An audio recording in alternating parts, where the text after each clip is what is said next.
So, Texas Democrats are defying a bomb threat in GOP attacks and basically hitting back hard. This one's wild.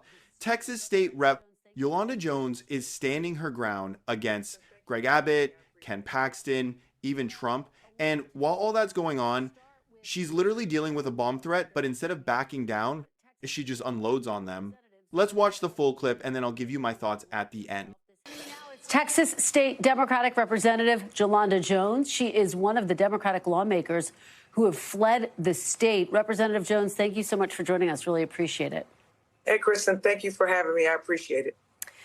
Well, a lot to discuss, and I want to start with this bomb threat that was made toward Texas Democratic representatives who had fled to Illinois, like yourself. This happened earlier today. What can you tell us about what happened? So first of all, I don't want the story to be about this. So all I will say is, yes, it happened. We're safe, and it is not stopping us. We are marching on. Do you have any security concerns, though? I feel safe. Okay. Well, we will move now to the latest out of Austin. Of course, Greg Abbott, your governor, is trying to get the chair of your caucus removed from his seat. Ken Paxton is threatening to start removing members from their seats. Is this going to have an impact on you and your fellow Democrats?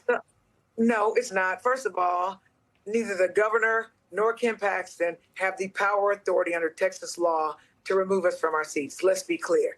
There are two ways to remove us. There's removing you, where it has to, first of all, there has to be a quorum to do that, first of all, which they don't have a quorum, which is why they're whining right now. And it has to go through the House and the Senate with quorums on both. And then they would literally need, assuming there was a quorum, which is not going to be, they would need 12 Democrats to go with them. And we'd have to be voted out by 100 members. So you need 100 for a quorum. And then you need 100 votes. And then it'd have to go to the Senate. And they need 2/3 of the Senate's. And then it would go to the governor. So that's not happening. The second way you could be removed is to be expelled. And each house can expel their members. And the way you expel someone is to have 100 people there, which, again, they don't have because we have a quorum break going. And then they'd have to have 100 people vote to expel you, which, again, they're not going to get 12 Democrats to vote to expel us. So it's an empty threat, and I ain't scared. Very quickly, I mean, could this go to the state Supreme Court, which is majority Republicans? The Constitution of Texas determines how we can be removed from the House and the Senate. So the governor can't trump, pun intended, the Constitution, and neither can the Attorney General.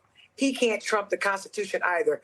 There would have to be a constitutional amendment put in the Constitution where 100 people have to vote on it in the State House, and then it would have to go to the voters of the state of Texas to change the Constitution. So I'm going to say it again. The governor should know better. He's a lawyer. The Attorney General should know better. He's a lawyer. And so, no, I'm not worried. Well, let me ask you about some of what we're hearing from your colleagues. Your colleague, Gina Hinojosa, told us yesterday that the end game of all of this and of this exodus out of Texas is to basically get these new maps put aside, killed forever. How do you actually make that happen, Representative Jones? Well, so if they never get a quorum, then they don't get these maps enacted. If we manage to get all the way until the elections in 2026, they're just going to go with the current lines.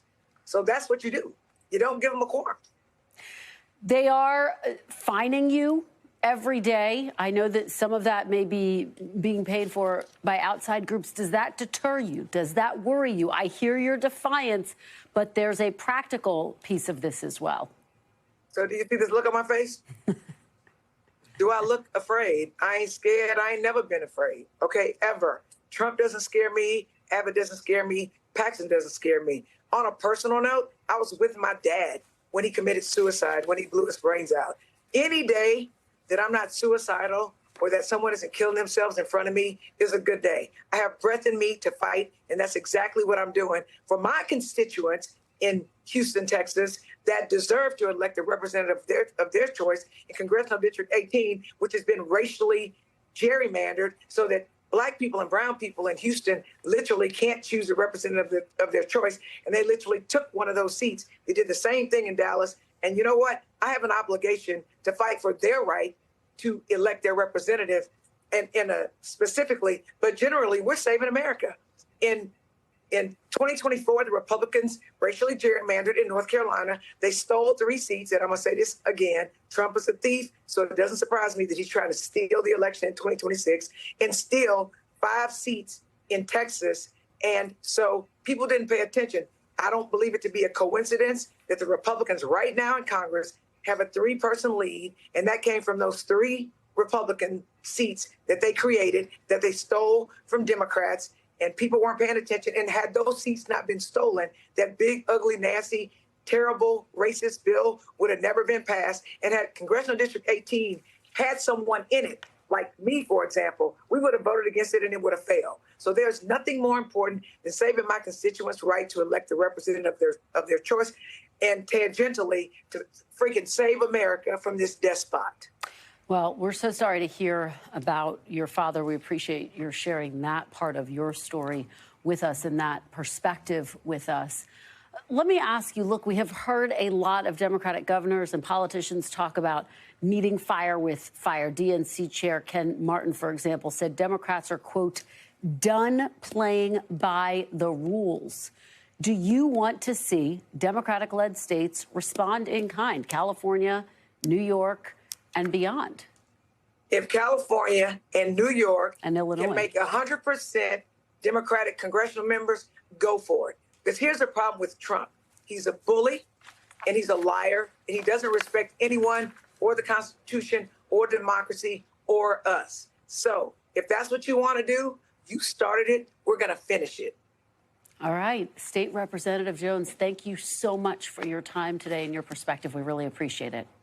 All right. So first off, this whole thing is exactly what happens when one party decides winning fair isn't good enough anymore. Texas Republicans aren't even pretending this is about representing the people. They're doing a mid-decade redraw, which, by the way, is basically legal now only because the Supreme Court took the federal referee out of the game in 2019 with Rucho v. Common Cause. That decision said, oh, partisan gerrymandering? Not our problem. And surprise, surprise, here comes Texas trying to carve out 5 extra seats for the GOP before the next election cycle even hits full swing. And look, Jones is right. Abbott and Paxton puffing their chests about removing Democrats is empty legal bluster. Texas law sets a super high bar for expulsion. You need a quorum, you need massive votes in both chambers, and they do not have them. This isn't about procedure, it's about intimidation. And they're so desperate, they're even floating FBI involvement because Trump mouthed off about it. Please, that guy has been caught on tape telling Georgia officials to find 11,780 votes. He's literally been indicted for the fake electors scheme. He's a convicted felon for falsifying records in an election influence case. He is not some champion of democracy. He's the cautionary tale.